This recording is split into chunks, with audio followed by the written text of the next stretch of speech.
హర్షవర్ధనుడు. మొదట్లో ఈ క్లాసులో హర్షవర్ధనుడు రాజైన విధానాన్ని, ఆయన సాధించిన విజయాలని మనం చెప్పుకోబోతున్నాం. హర్షవర్ధనుడు పుష్యభూతి వంశస్థుడు. నిజానికి పుష్యభూతి అనేటువంటి ఆయన స్థానేశ్వర రాజధానిగా ఒక సొంత రాజ్యాన్ని ఏర్పాటు చేయడంతో ఆ వంశానికి పుష్యభూతి వంశం అని పేరు వచ్చింది. గుప్తులు దెబ్బతినిపోతున్న సమయంలో ఈ పుష్యభూతి వంశము స్థానేశ్వర రాజధానిగా ఏర్పడింది. ఈ స్థానేశ్వర్ అంటే వేరేదో కాదు, తరాయిన్. మనము పృథ్వీరాజ్ చౌహాన్ మొదటి తరాయిన్ యుద్ధంలో మొహమ్మద్ ఘోరీని ఓడించాడని, రెండవ తరాయిన్ యుద్ధంలో మొహమ్మద్ ఘోరీ చేతుల్లో ఓడిపోయాడని చెప్పుకుంటాం. మనం అక్కడ తరాయిన్ అనే పదం వాడతాం. నిజానికి దాని అసలు పేరు స్థానేశ్వర్. ఈ స్థానేశ్వర్ నేటి హర్యానాలో ఉన్నది. కనుక నేటి హర్యానాలోని స్థానేశ్వర్ రాజధానిగా పుష్యభూతి వంశాన్ని స్థాపించిన వాడు పుష్యభూతి. ఈ పుష్యభూతి వంశంలోని 4వ రాజు ప్రభాకర వర్ధనుడు.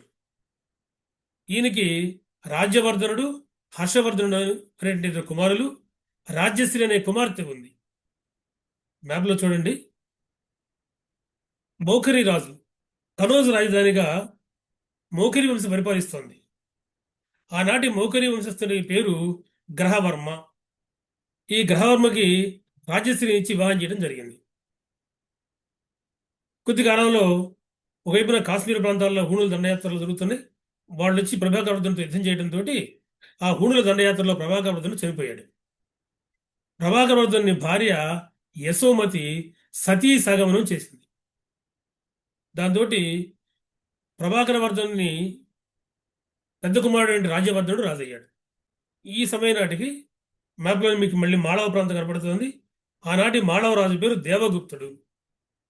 ఈ మాళవరాజు దేవగుప్తుడు మౌఖరి రాజు గ్రహవర్మను సంహరించి రాజ్యశ్రీని బంధించాడు. తన చెల్లెల్ని కాపాడుకోవాలి. అందువల్ల తిరిగి మళ్ళీ రాజ్యవర్ధనుడు దేవగుప్తునితో యుద్ధం చేశాడు. అయితే దేవగుప్తునికి ఈ యుద్ధంలో బెంగాల్ పరిపాలించినటువంటి గౌడ శశాంకుడు సహాయం చేశాడు, బెంగాల్. దీంతో రాజ్యవర్ధనుడు కూడా మరణించాడు.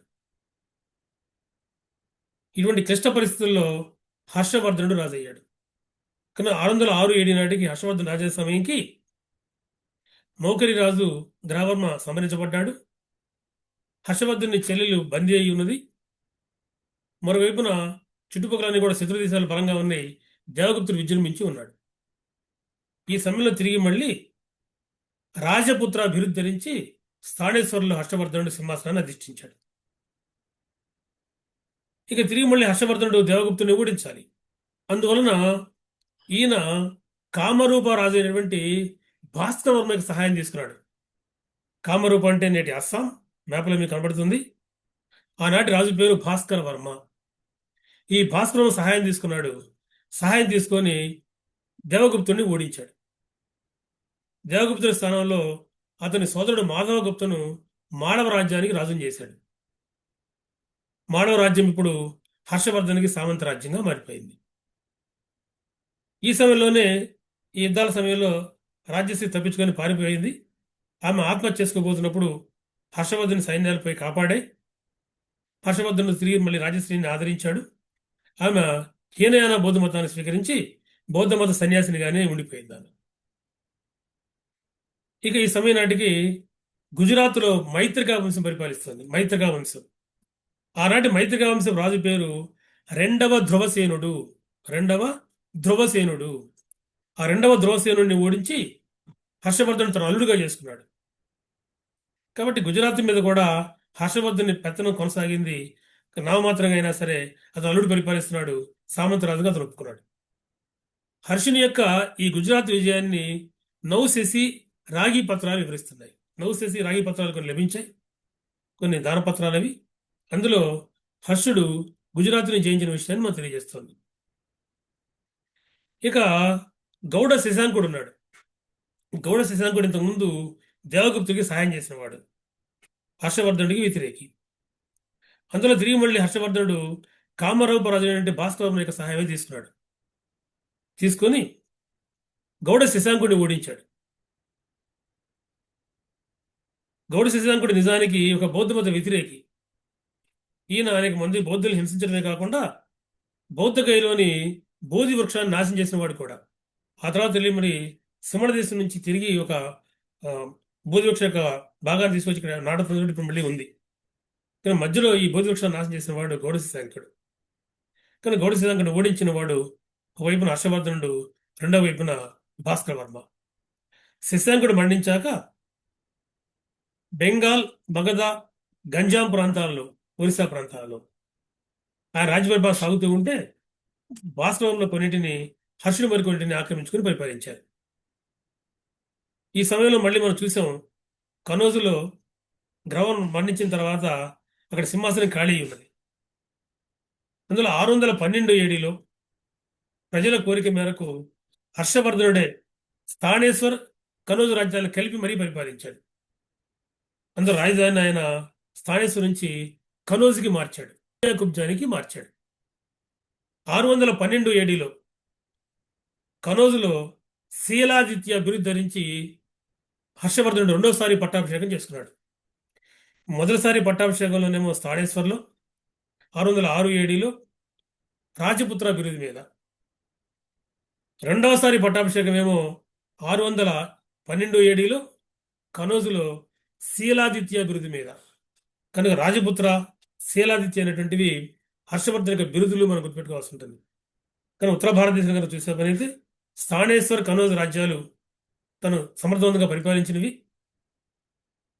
మాళవలోనేమో మాధవగుప్తుడు సామంతుడిగా ఉన్నాడు. గుజరాత్లోనేమో తన అల్లుడు రెండవ జోసేనుడు కూడా సామంతుడిగానే పరిపాలించాడు. అంటే ఉన్నంతలో ఒక బలమైన రాజ్యం ఏర్పడింది ఉత్తర భారతదేశం తిరిగి మళ్ళీ గుప్తుల అనంతరం. ఇక ఈ సమయం నాటికి చాళుక్య వంశంలోని సుప్రసిద్ధుడు రెండవ పులకేసి రాజ్యపాలన చేస్తున్నాడు డెక్కన్లో, మహారాష్ట్ర ప్రాంతంలో. ఈ రెండవ పులకేసి తోటి హర్షవర్ధన్ యుద్ధం చేయాల్సి వచ్చింది. వాళ్ళిద్దరి మధ్య యుద్ధం జరిగింది. రెండవ పులకేసి వేయించినటువంటి ఒక అద్భుతమైన శాసనమే ఐహోల్ శాసనము. ఈ ఐహోల్ శాసనమునే అయ్యావళి శాసనం కూడా పిలుస్తారు. ఈ ఐహోల్ శాసనం ఏమంటుంది అంటే, రెండవ పులకేసి హర్షవర్ధనుడిని ఓడించాడు అని రాస్తుంది. ఎవరిని ఓడించాడు అంటే ఐహోల్ శాసనం అంటోంది, సకలోత్తరాభదేశ్వరుడు అనేటువంటి హర్షవర్ధనుడిని ఓడించాడు అంటుంది. సకల ఉత్తరాభదేశ్వర, సకల ఉత్తరాభదానికి రాజు అయినటువంటి హర్షవర్ధనుడిని రెండవ పులకేసి ఓడించాడు అని రెండవ పులకేసి యొక్క ఐహోల్ శాస్త్రం తెలియజేస్తుంది. అంటే ఎగ్జామ్ పాయింట్ ఆఫ్ వ్యూలో ఐహోల్ శాస్త్రము హర్షవర్ధనుడిని ఏ పేరు మీద కీర్తించింది అంటే మనం సమాధానం చెప్పాల్సి ఉంటుంది, సకల ఉత్తరాపదేశ్వర, సకల ఉత్తరాపదానికి రాజు అయినవాడు అని వర్ణించింది. అలా వర్ణించడానికి కారణం ఏంటంటే, అటువంటి గొప్పవాడైన హర్షవర్ధనుడిని తాను ఓడించాడని రెండవ పులకేసి చెప్పుకోవడం కొరకు. అయితే నిజంగా హర్షుడు ఓడిపోయాడా? హుయాన్ సాంగ్ ఒక మాట రాస్తున్నాడు. హుయాన్ సాంగ్ ఏమంటున్నాడంటే, శీలాదిత్య రాజు, శీలాదిత్యుడు అంటే హర్షవర్ధనుడు, తన సైన్యంతో రెండవ పులకేసిని ఎదిరించినప్పటికీ ఆయన్ని జయించలేకపోయాడని రాశాడు. అంటే హర్షుడు రెండవ పులకేసిని పూర్తిగా జయించలేకపోయాడు. అదేవిధంగా రెండవ పులకేసి కూడా హర్షుడిని జయించలేకపోయాడు. ఇది మనకు కనబడుతుంది. కాబట్టి ఎవరు కూడా ఓడిపోయి ఉండకపోవచ్చు. అందువల్లనే వారి మధ్య సంధి కుదిరింది. యుద్ధం తర్వాత రెండవ పులకేసి హర్షుని రాజ్యాల మధ్య నర్మదా నది సరిహద్దుగా నిర్ణయించబడింది. కానీ నర్మదా నదికి ఉత్తర ప్రాంతమేమో హర్షుడు, దక్షిణ ప్రాంతమేమో రెండవ పులకేసి. అదేవిధంగా సింధు ప్రాంతం మీదకి హర్షుడు యుద్ధానికి వెళ్ళి సింధు ప్రాంతాన్ని జయించాడని బాలుడు తన యొక్క హర్ష చరిత్రలో రాస్తున్నాడు. సింధు ప్రాంతము స్వతంత్ర రాజ్యంగానే ఉందని హుయాన్ సాంగ్ ఆ ప్రాంతాలు వెళ్ళినప్పుడు రాస్తున్నాడు అక్కడ. కాబట్టి బహుశా హుయాన్ సాంగ్ మాట నిజం వచ్చని చరిత్రకారులకు విశ్వాసం. ఏది ఏమైనా ఉత్తర భారతంలో ఒక గట్టి రాజ్యం ఏర్పడటం అనేది నిజము. ఇది ఆయనకి విజయాల పరంగా మనం చూడాల్సిన విషయం, హర్షునికి విజయాల పరంగా. ఇక ఆయన పరిపాలన ఎలా ఉన్నది అనే దాన్ని మనం చూద్దాం. దీన్ని నేను మీకు తర్వాత క్లాసులో వివరిస్తాను. ప్రస్తుతానికి స్వస్తి.